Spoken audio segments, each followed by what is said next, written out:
All right, ladies and gentlemen, Fab's in the wild, definitely.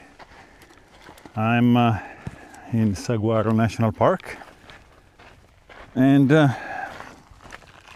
gonna try to take a shot in this pretty cool desert with the trusty Horseman 617, and maybe I will be able to do something right and something nice, because this is a pretty spectacular spot. If you ask me, it's pretty cool. See, just pulled over right there, and we are in the middle of nowhere, pretty much.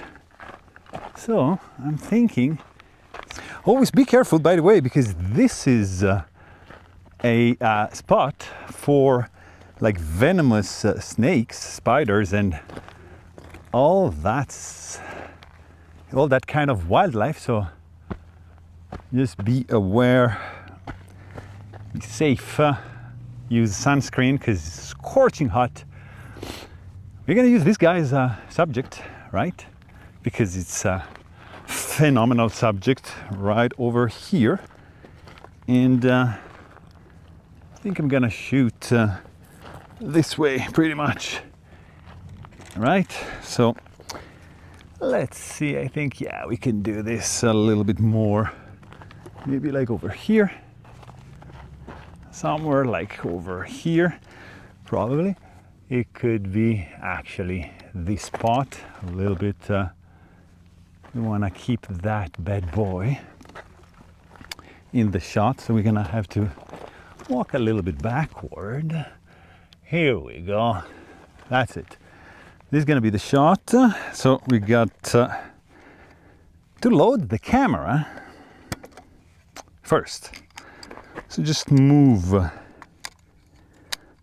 that take up spool. Put the little tape in your pocket. Don't litter, don't trash the place, right? Leave it better than you found it. Pack it in, pack it out, kind of thing. So anyways, that's how the film goes. Advance up to this point. And we got our film all loaded. Now you just do this movement up to the number one. See, pops right there. So now here we're gonna have a leveled one. We're gonna do a little bit of a rise. Somewhere like this is my feeling. And if I'm gonna do something like fully leveled, I think we are going to be too much. So let's just do like this leveled. Bear with me with this crappy framing. It's gonna be like this. So look at this. Boom. Just by head, just by feeling, I think this is gonna be all right. So polarizing, not polarizing. Let's see the effect of the polarization. You can see how it works, right? So you can see it's, of course, these things want to be used like that.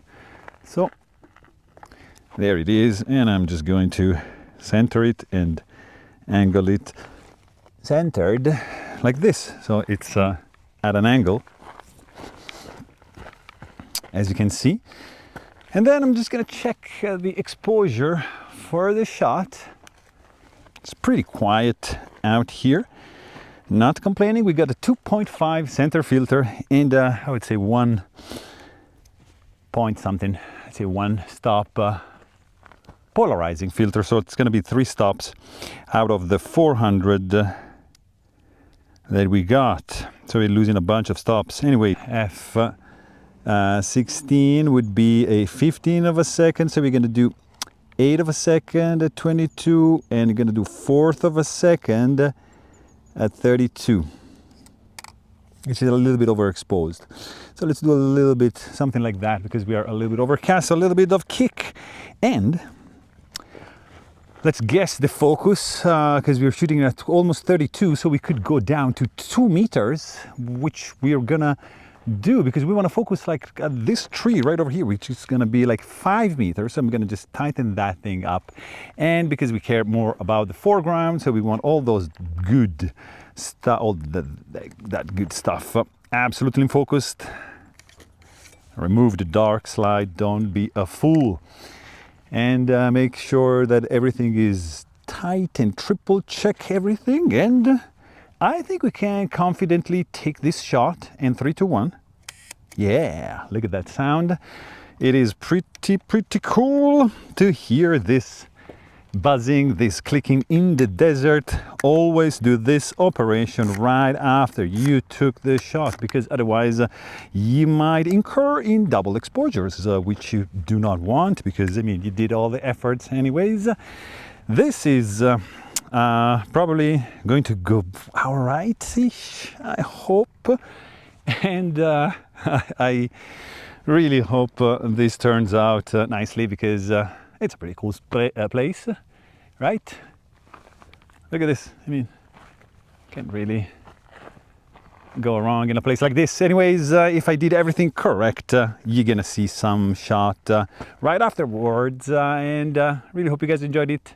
Thanks for watching, and stay tuned. So here's the shot. This is Saguaro National Park in Arizona.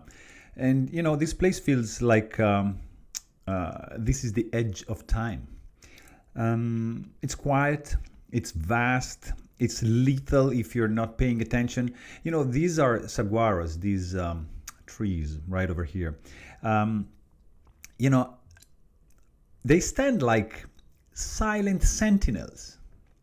They are measuring life not in hours, but in years.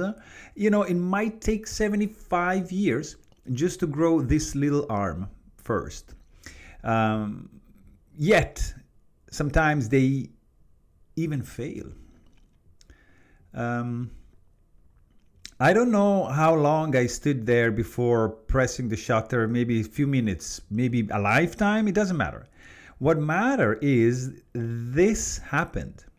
The light was real, the silence was real, and I was there, you know, and the moment now, that moment is now inside of this strip of Portra 160. Chemistry, emulsion, silver halides, and not some AI hallucination, stitched out prompts and probabilities of whatever zeros and one. I don't care about that. AI can simulate the desert all the time, and it can imagine saguaros.